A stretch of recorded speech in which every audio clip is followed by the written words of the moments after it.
Iya. memasukkan garam di dalam panci dengan kondisi api besar, kemudian pancinya tetap terbuka. Nah, yodiumnya hilang. Yang ada itu hanya rasa asin saja yang tersisa. Ikut uapnya itu.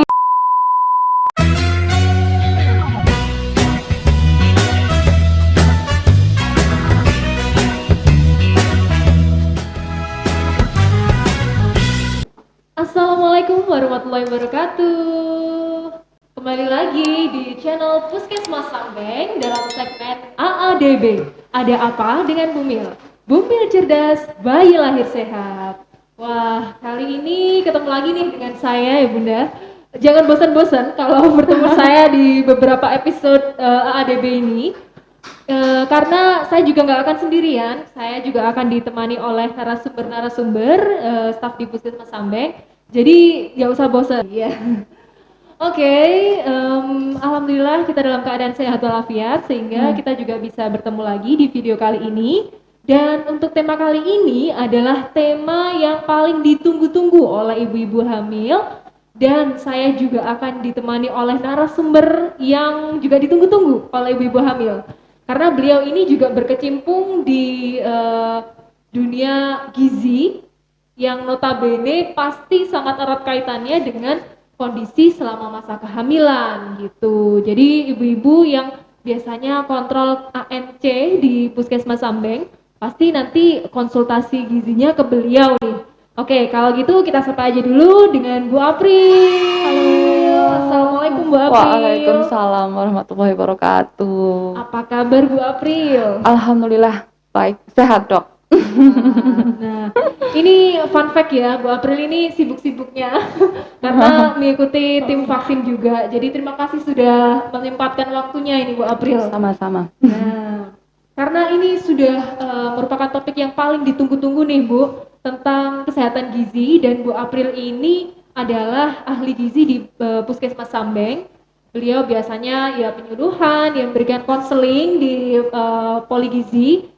Nah, jadi kita akan meminta informasi yang valid dari Bu April karena sebagian besar memang ibu-ibu hamil ini kebanyakan banyak keingintahuannya gitu. Biasanya agak kegalau-galau juga. Kalau makanan ini, makanan itu boleh nggak ya gitu. Biasanya ada beberapa yang sudah inisiatif cari di internet, tapi kan juga tidak seluruhnya informasi yang ada di internet itu valid gitu Bu. Jadi kita di sini mendatangkan Bu April untuk bisa menyampaikan informasi-informasi yang valid yang bisa memberikan pengetahuan kepada ibu-ibu hamil gitu. Yeah. Ya. Jadi kalau kita ngomongin tentang gizi selama masa kehamilan nih Bu, kalau di bidang medis seringkali kita mendengar kata-kata 1000 HPK gitu.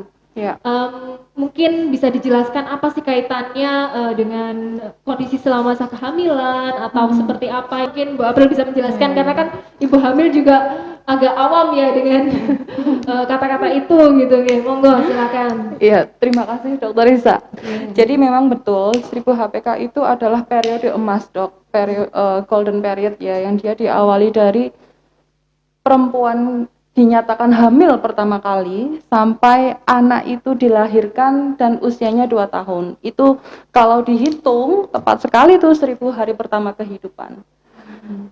Dan kenapa sih kok jadi fokus, kok jadi penting untuk ibu-ibu hamil? Jadi kita memang sedang concern untuk menurunkan angka stunting, jadi perbaikan nutrisinya harus diawali dari awal-awal kehidupan manusia, yaitu dari sejak ibu itu dinyatakan hamil. Jadi nanti nutrisinya berlanjut, pemberian nutrisi mulai hamil sampai dia melahirkan, sampai pemberian ASI eksklusif, sampai bayinya umur 2 tahun gitu. Oh gitu ya, seberapa pentingnya sih Bu 1000 HPK ini yang harus kita ketahui, apa aja yang harus difokuskan selama 1000 HPK itu, kira-kira gimana Bu?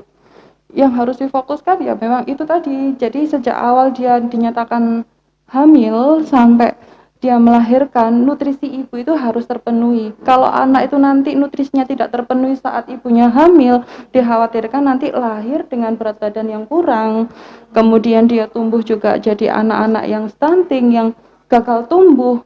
Dan gagal tumbuh itu tidak hanya dari fisiknya aja, yang dikhawatirkan juga kemampuan otaknya.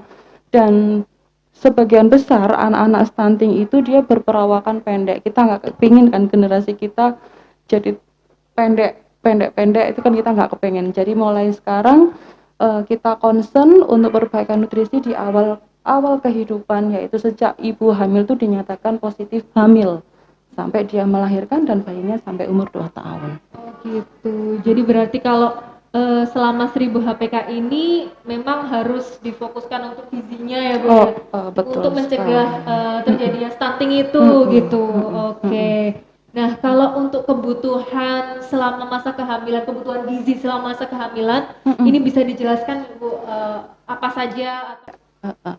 Jadi ibu hamil itu dok, kondisinya itu berbeda dengan ketika dia tidak hamil. Iya, Tetap kita menggunakan prinsip gizi seimbang. Jadi nutrisi kebutuhan makronutrien yang meliputi karbohidrat, protein, lemak, itu semua harus tercukupi.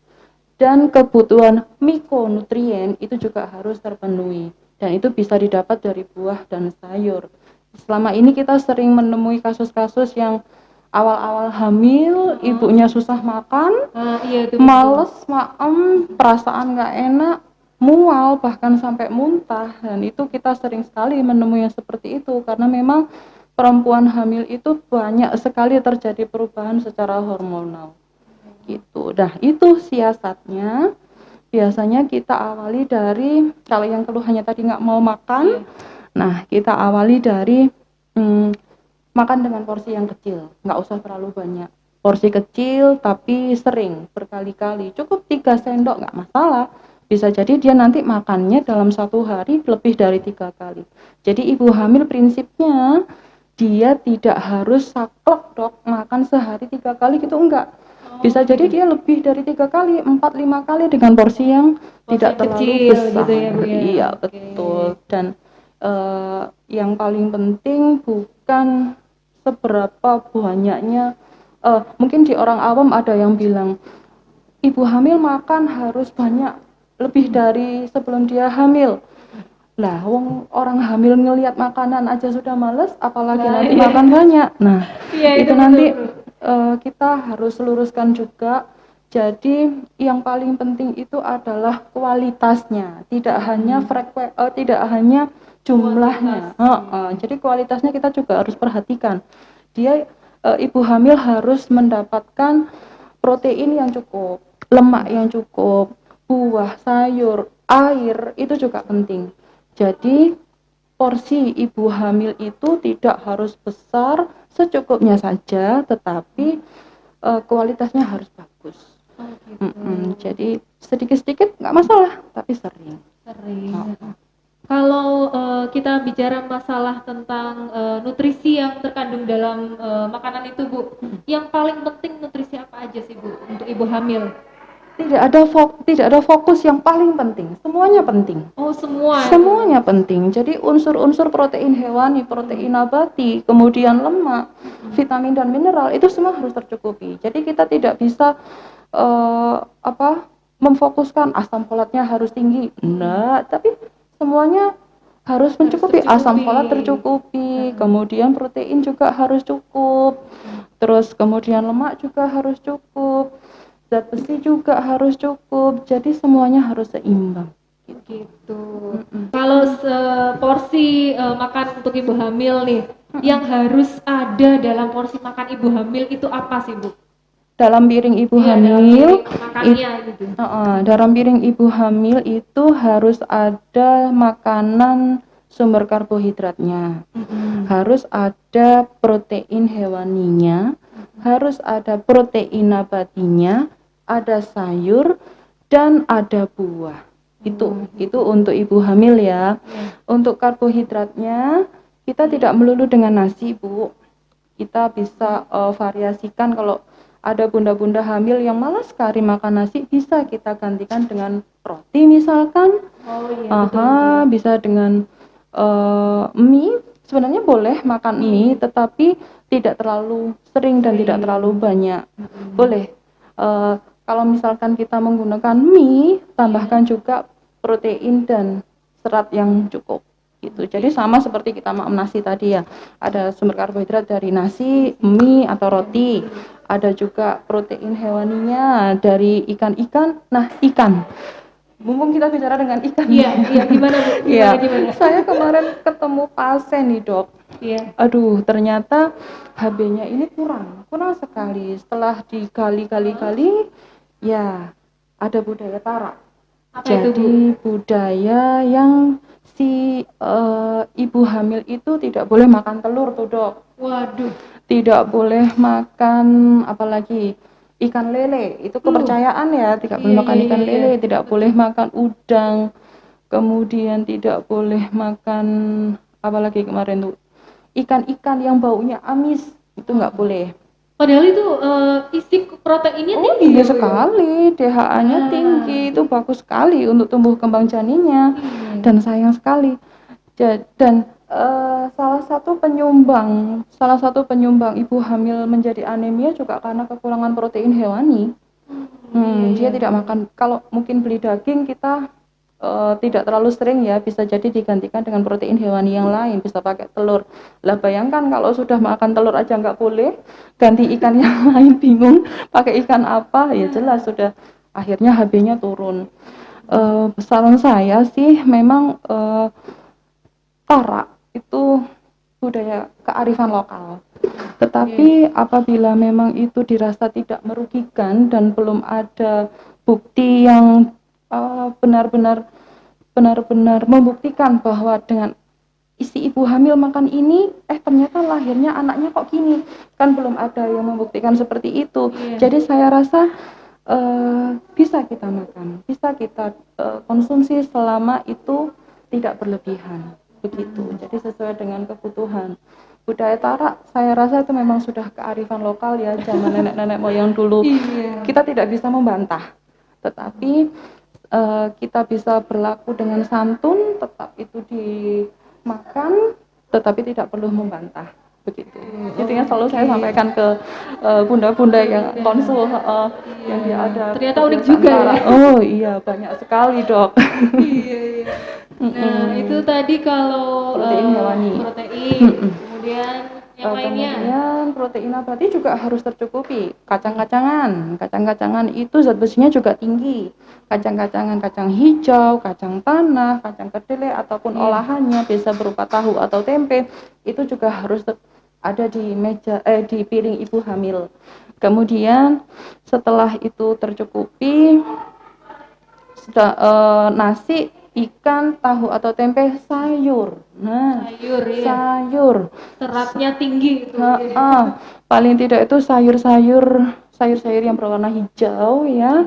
Zat besinya juga itu tinggi sekali dan pengolahannya juga harus betul. Jadi memasaknya jangan terlalu lama biar zat besinya nggak rusak. Terus jangan kita menggunakan api yang besar. Pancinya dibiarkan terbuka, akhirnya menguap lah, itu rusak semuanya. Jadi yang dimakan juga nggak ada apa-apanya tuh. Berarti cara memasak sayur yang betul itu seperti apa Bu? Kalau sayuran usahakan dengan api yang sedang ya. Kemudian jangan terlalu lama dan pancinya harus ditutup. Wajib memasak di dapur, panci harus ditutup. Itu juga pengaruh yang lain nih, sama juga waktu kita menggunakan garam beriodium dok. Iya, gimana? Ketika kita nyemplung garam, memasukkan garam di dalam panci dengan kondisi api besar, kemudian pancinya tetap terbuka, nah yodiumnya hilang. Yang ada itu hanya rasa asin saja yang tersisa. Ikut uapnya itu ya Bu ya? Yodiumnya rusak, padahal yodium itu sangat penting untuk ibu hamil, salah satunya pencegahan gondok. Kemudian yodium itu juga membantu anak biar nggak lahir cebol. Pernah ya lihat yang orang-orang yang dia berkebutuhan khusus, yang dia kreatin cebol, itu juga karena salah satunya dia kekurangan yodium. Dan itu pemenuhan dari unsur tanah, unsur hara sekarang sudah mulai berkurang. Jadi sama ini dengan pemerintah, yodium itu difortifikasi bersama dengan garam. Makanya cara penggunanya juga harus betul. Jangan dicemplungno ketika memasak di atas panci. Tapi ketika memasukkan garam, ketika membuat sayur, usahakan sayur itu sudah matang, apinya sudah mati, garam dimasukkan, kemudian ditutup. Atau gunakan garam sebagai garam meja. Itu Oh, buat lebih, tambahan aja gitu boleh ya Bu ya. ya, itu lebih efektif, Efektif. yodiumnya tidak rusak. Oke. Itu kalau tadi masalah sayur, kalau masalah buah Bu gimana? Oh iya, Bu. Pentingnya Oh, sangat penting. Penting sekali. Jadi ibu hamil wajib hukumnya makan buah. Itu juga salah satu penyebab anemia pada ibu hamil, ya, HB yang turun tadi karena ibu hamil konsumsi buahnya kurang. Kita membutuhkan vitamin C dari buah itu, Dok.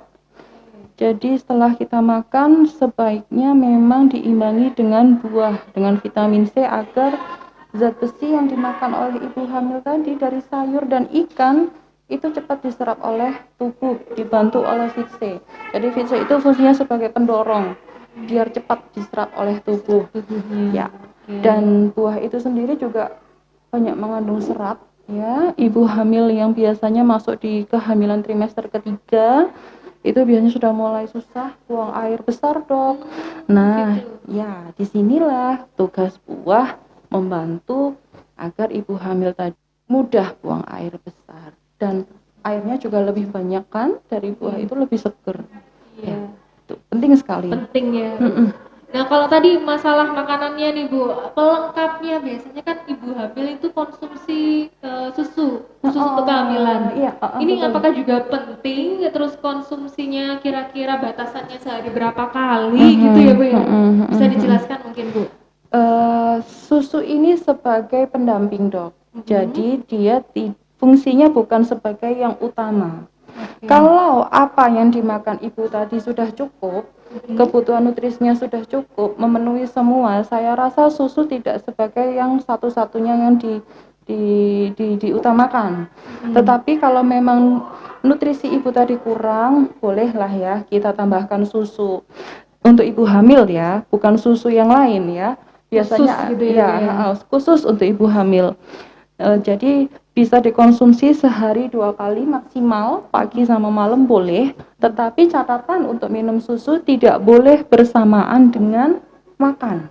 Oh gitu. Iya. Harus terpisah waktunya Ya, minimal ada jeda, Dokter. Jadi ya paling enggak 1 atau 2 jam setelah atau sebelum makan baru boleh mengkonsumsi susu. Oh gitu. Karena komponen susu yang paling banyak ini adalah kalsium. Sedangkan kalsium ini sifatnya sangat bertolak belakang dengan zat besi. Jadi sangat disayangkan kalau misalkan dia dikonsumsi bersamaan, akhirnya yang salah satunya ini tadi kalah. Eman sekali. Jadi biar dapat manfaat dua-duanya, setelah makan jangan langsung minum susu. Jadi ada jedanya. Baru nanti 1 atau 2 jam setelah atau sebelum makan baru boleh minum susu. Gitu. Nah, ini yang baru saya tahu ini, Bu. Iya, biasanya kan orang kalau habis makan gitu pengen minum, sekalian aja biar nanti nggak kelempokan kalau habis makan minum air putih terus habis itu minum susu itu kan biasanya kayak gitu. Jadi biasanya langsung aja sekalian minum susu aja gitu. Ternyata nggak boleh langsung loh, nggak boleh Bunda. langsung, ya. Iya, harus ada jedanya itu ternyata ya.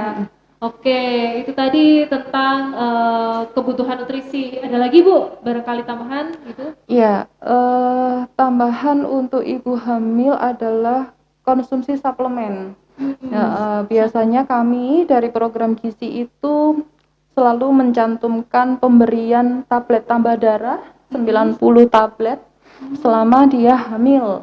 Jadi ibu hamil wajib hukumnya minum tablet tambah darah. Biasanya waktu ANC atau waktu periksa ke Bu Bidan selalu dibawakan tablet tambah darah. Itu diminum setiap hari 1. Sebaiknya diminumnya malam hari sebelum tidur. Oh, sebelum tidur. Ya, mengurangi efek mual, Dok. Oke. Jadi mengurangi efek mual, diminum malam hari sebelum tidur. Sebaiknya saran saya mengkonsumsi tablet tambah darah itu menggunakan jus atau buah. Oh, sekaligus minumnya, konsumsinya. Jadi Fe itu akan lebih cepat diserap dengan vitamin C. Jadi Gitu. minum Fe, kalau ada buah pisang bisa pakai buah pisang, atau kalau pas nggak ada buah pisang kita punya jeruk misalkan, silakan bisa bikin jus jeruk atau bikin jus tomat, silakan. Tapi Iya. rasanya memang kok aneh ya Bu, minum obat kok dengan jus. Nah ini istimewanya. Iya. Biasanya minum obat ya pakai air Air, putih gitu iya. biasa gitu ya. Nah, ternyata Ya. memang disarankan menggunakan konsumsinya dengan jus. Iya, menggunakan buah, menggunakan vitamin C. Buah atau vitamin lainnya gitu ya. Mm-mm. Oke, vitamin C sangat penting berarti ini untuk ibu Sangat hamil. penting sekali. Ya. Nah, kalau itu tadi tentang beberapa kebutuhan nutrisinya. Kalau berkaitan dengan stunting kan tadi itu ya Bu ya. Bahayanya kalau nggak kita concern ke nutrisi selama masa kehamilan bisa menyebabkan stunting pada anaknya nanti yang dilahirkan gitu. Ini seperti apa sih Bu kondisi stunting itu? Kok kayaknya di luar sana itu orang-orang membicarakan stunting itu adalah kondisi yang paling mengerikan untuk anak gitu, paling ditakuti sama ibu-ibu gitu. Silakan Bu, gimana itu? Ya, jadi saya ulang lagi ya, mungkin stunting itu adalah kondisi di mana anak tersebut gagal tumbuh. Gagal tumbuh baik itu fisik maupun otaknya. Karena itu Gitu. memang kondisi kekurangan nutrisi secara kronis. Jadi sudah lama sekali sejak itu tadi sejak ibunya dinyatakan hamil sampai umur 2 tahun, dan itu ketahuannya biasanya ketika ada pengukuran panjang atau tinggi badan. Tinggi anaknya tidak sesuai dengan anak yang seusianya, cenderung lebih pendek, Dok. Gitu. Tetap agak kerdil gitu ya. Iya. Jadi tapi tidak semua anak yang pendek itu dia dikatakan stunting ya. Ya, jadi ada skornya untuk melihat anak ini stunting atau tidak. Itu biasanya dari pendek ataupun badannya terlihat kurus. Gitu ya. Ya, itu anak-anak stunting yang istilahnya status gizinya tidak sesuai dengan usianya. Bisa dilihat dari tinggi badannya biasanya. Berat badan juga Bu. Berat badan juga, kebanyakan dia tidak sebagus anak-anak yang dia sehat. Gitu. Oke. Berarti kita bisa menilai anak itu disebut stunting biasanya sudah mulai usia berapa Bu? Sejak anak itu dilahirkan, biasanya kalau anak stunting itu dia lebih pendek. Normalnya panjang badan anak itu yang dilahirkan kan antara 48 sampai 52. Oh gitu. Nah, itu bisa kurang dari itu. Atau bisa jadi ketahuan ketika dia menginjak usia mulai makan, Dok. Mulai makan. Dia tidak bisa tumbuh mengikuti tinggi badan seusianya. Itu dia bisa kelihatan ketika dilakukan pengukuran dan dicek di antropometri. Oh gitu. Jadi sejak lahir sudah bisa Iya. dicek ya itu Sudah bisa ketahuan. termasuk ke stunting atau bukan gitu ya. Oke. Dan itu kalau tidak tertangani, Dok, kalau tidak bisa kalau dia masih di bawah 2 tahun masih bisa diperbaiki, Dok. Masih bisa dibenahi dari pemenuhan nutrisinya, mulai dari pemberian ASI, pemberian makanan pendamping ASI yang tepat, itu masih bisa. Tetapi kalau misalkan ketahuan stuntingnya sudah lebih dari usia 2 tahun, atau kita biasanya sebutnya dengan stunted, itu sudah mentok dia di situ. Jadi nggak bisa diperbaiki mengejar. lagi. Iya, dia susah diperbaikinya, lama sekali. Mengejar Gitu. temannya yang seusia sudah susah kalau sudah lebih dari usia 2 tahun. Tapi kalau masih di bawah 2 tahun masih bisa. Masih bisa diperbaiki gitu ya.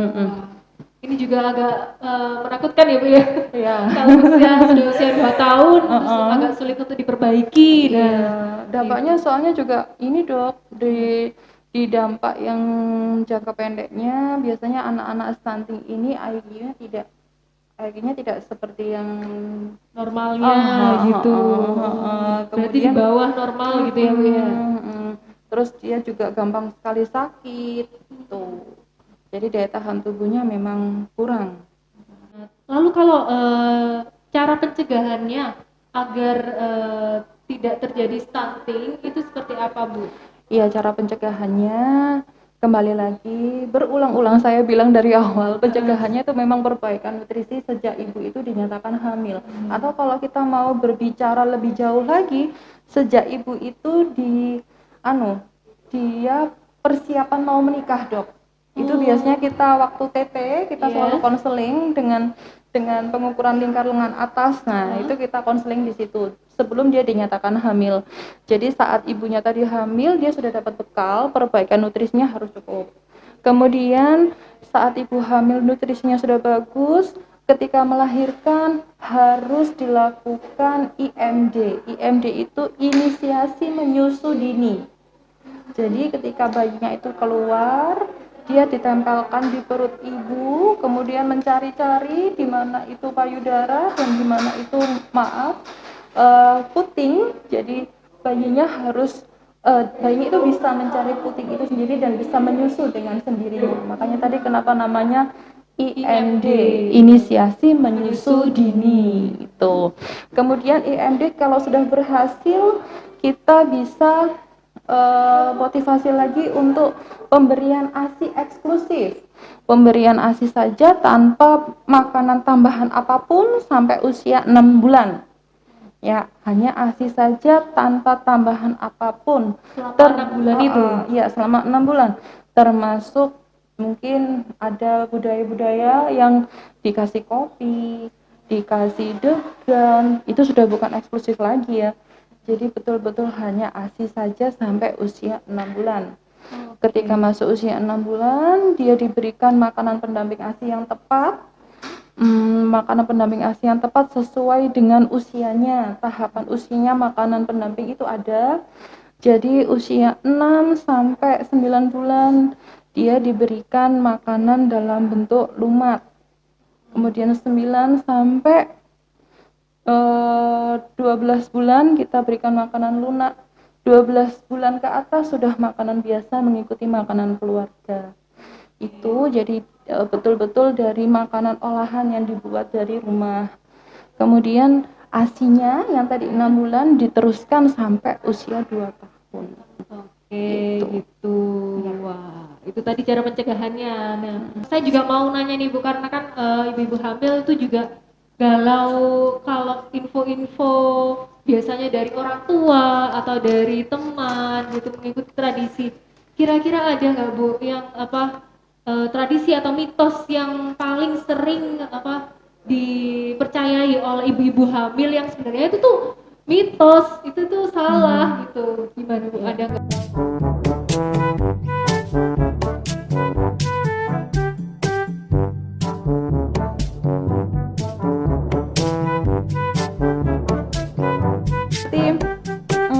Ibu hamil nggak boleh minum es. Ntar bayinya yang ada di dalam perutnya jadi gede. Jadi melahirkannya itu agak susah. Nah, sebenarnya itu kalimatnya belum selesai sebenarnya. Jadi ibu hamil yang di trimester ketiga, yang trimester ketiga ya, berarti mulai dari usia 7, 8, 9 itu sebaiknya menghindari minum yang manis. Minum yang manis, yang dingin. Nah, tadi kan bilangnya nggak boleh minum es. Esnya tadi itu ada terusannya, nggak boleh minum es campur, nggak boleh minum es yang manis-manis lah intinya. Gitu. Jadi dingin itu tidak membuat janinnya gede, tetapi kalori dari manis itu yang membuat besar. Kalau mau minum air putih dingin, oke, silakan, nggak apa-apa. Cuman yang nggak boleh yang tadi manis-manis itu. Ya, manis-manis itu yang nggak boleh. Termasuk nanti di usia 7, 8, 9 Dok. Porsi nasi sumber karbohidrat itu mulai sudah harus dikurangin. Jadi karbohidratnya dikurangin, yang ditambahin tuh seratnya, sayurnya. Tuh, sayur dan ikan. Tuh. Jadi ya nggak membuat bayi gede kalau mau minum air es, kecuali es berarti campur. Itu mitos ya Bu ya? Mitos ya. Berarti kalau konsumsi es selama masa kehamilan bisa membuat bayi besar itu mitos. Ya, Telur? Ya. Ibu hamil tidak boleh makan telur. Kenapa? Karena telur itu membuat bayi yang nanti dilahirkan itu keluar kayak putih-putih. Orang bilang itu, orang Jawa bilang tuh gajien. Keluar seperti lemak-lemak gitu, Dok. Ya. Ada yang mikir seperti itu ya? Ada, Dok. Ketika kita gali, Dok, ketika ada di ruang poli, itu pas ngobrol, ternyata ya ada loh yang seperti ini masih. Jadi gimana itu, Bu? Jadi sebenarnya telur sendiri itu kaya nutrisi ya, dari protein hewaninya itu bagus, kemudian asam folatnya tinggi, kalsiumnya juga ada, lemaknya juga dibutuhkan untuk ibu hamil, dan dia juga sebagai makanan yang tinggi zat besi. Kalau kita tadi nggak bisa makan daging, misalkan barangkali seperti saya yang giginya bermasalah tidak mau makan daging, bisa pakai telur. Wah, iya juga ya. Ya. Repot kalau nggak boleh makan telur ya. Nah, bayangkan kalau sudah nggak boleh makan telur, terus makannya gimana? Ya saya makan pindang, Bu. Oh, kalau makan pindang lama-lama nanti bisa hipertensi, Ibu. Wah, iya juga. ya saat itu Bingung seperti ya, itu. itu masalah. Jadi untuk makan telur untuk ibu hamil selagi itu dalam batas yang wajar, saya rasa sangat dianjurkan. Jadi yang tadi mitos ya yang disampaikan di masyarakat bahwa ibu hamil tidak boleh makan telur itu sepenuhnya mitos. Wah.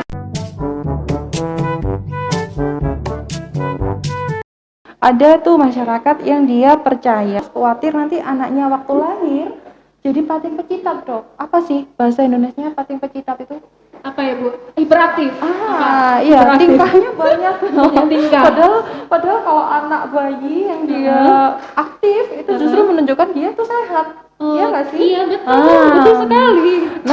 Nah, kalau misalkan ini dijadikan anak-anak yang aktif tadi dijadikan masalah, dihubung-hubungkan dengan ini karena ibunya dulu waktu hamil makannya udang nih, nggak nurut sama orang tua. Aduh, kasihan sebenarnya. Padahal udang ini dia kolinnya tinggi, kalsiumnya tinggi, proteinnya tinggi. Jadi ini sangat bagus sekali untuk ibu hamil. Silakan kalau misalkan pengganti dijadikan menu makanan ibu hamil selama jenengan hamil, silakan, tidak ada masalah. Asalkan sekali lagi dalam jumlah yang wajar, dalam jumlah yang cukup. Gitu. Sayang ya kalau ada udang di meja nggak boleh makan. Aduh, ngiler. Jadi ada udang di balik batu, Dok. Udang tinggi nutrisi nggak boleh dimakan. Ya gimana itu? Hemat sekali ya. Sayang sekali. Jadi itu mitos ya, Bunda, nggak boleh makan udang selama masa hamil, bisa menyebabkan apa? Anaknya hiperaktif, itu mitos. Jadi nggak usah diikuti kepercayaan seperti itu. Iya.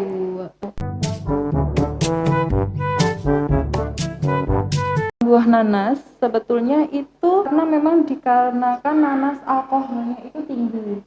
Jadi kalau misalkan sebagian ibu tidak mengkonsumsi nanas yang dia memiliki gangguan pencernaan, oke, kita tidak akan memaksa. Ya, enggak apa-apa. Tetapi kalau misalkan ibu ini tidak ada masalah, tidak ada gangguan di lambung, silakan, boleh makan nanas asalkan tidak dalam jumlah yang besar. Sama halnya seperti durian, nanas, anggur, nangka. Nah, ini kan semua buah-buah yang ada gasnya ya. Iya, betul. Ini sebenarnya boleh, tetapi tidak dalam jumlah yang besar. Gitu. Harus tetap dibatasi ya, Bu, ya, konsumsinya gitu. Kalau kepingin aja nggak apa-apa kan, Bu, ya? Apa-apa, boleh kita makan durian satu boleh, tapi satu biji, jangan satu buah. Satu buah. Waduh, Waduh, susah. sudah mahal, makan yang satu buah. Wah, itu dimakan sendiri, kasihan suaminya itu, Bu. Baginya. Iya. Padahal suaminya yang sudah cari-cari ke tempat susah gitu ya, sulit mencarinya karena nggak musim, nggak kebagian. Wah, itu nggak boleh itu ya. Konsumsinya harus sedikit, sewajarnya saja. Oke, nah sudah, Bu, barangkali ada tambahan lagi? Ya, jadi beberapa mitos yang memang tanpa didasari oleh ilmu, sebaiknya tidak perlu diperdebatkan. Tapi juga jangan diturutin. Jadi boleh, silakan, kita bisa tetap makan tanpa harus berdebat. Kita bisa colek suami, Saya mau makan ini, nggak usah kita berdiskusi dengan keluarga yang lain, silakan. Asalkan itu adalah makanan-makanan yang wajar, makanan-makanan yang nutrisinya memang dibutuhkan untuk ibu hamil, silakan.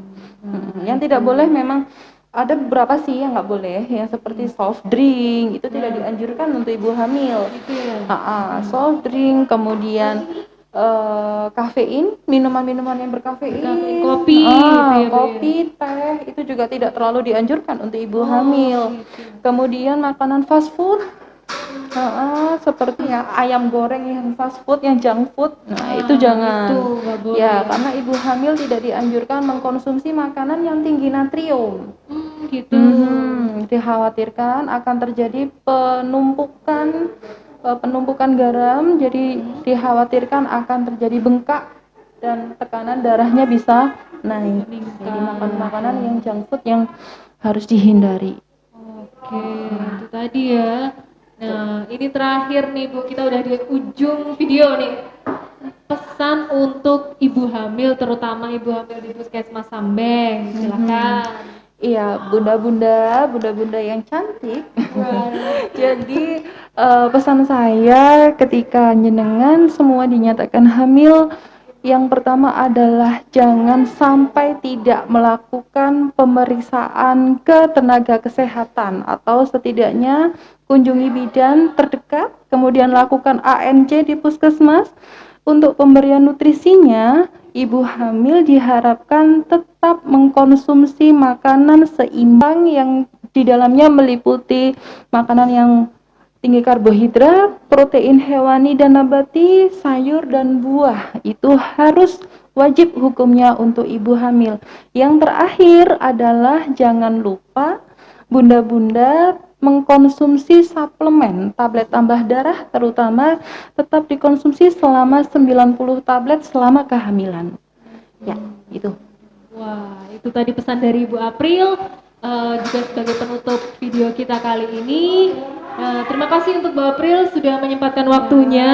Sama-sama dokter. Semoga sehat selalu. Amin. Agar bisa terus memberikan konsultasi kepada ibu-ibu hamil.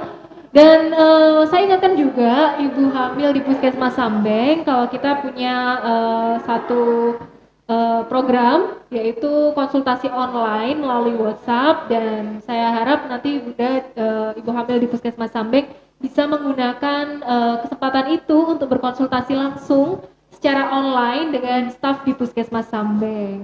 Jadi kalau nanti masih ada yang ingin ditanyakan, boleh silakan di grup WhatsApp tersebut pada jam yang sudah ditentukan. Nah, oke, semoga apa yang sudah disampaikan oleh Bu April hari ini bermanfaat untuk bunda-bunda di rumah, dan semoga bunda dalam keadaan sehat walafiat. Amin. Amin. Semoga nanti persalinannya lancar dan jangan lupa tetap mematuhi protokol kesehatan karena pandemi COVID-19 ini masih belum berakhir loh Bunda. Jadi kemana-mana tetap harus pakai masker, harus jaga jarak, ya, harus mencuci tangan dan hindari kerumunan.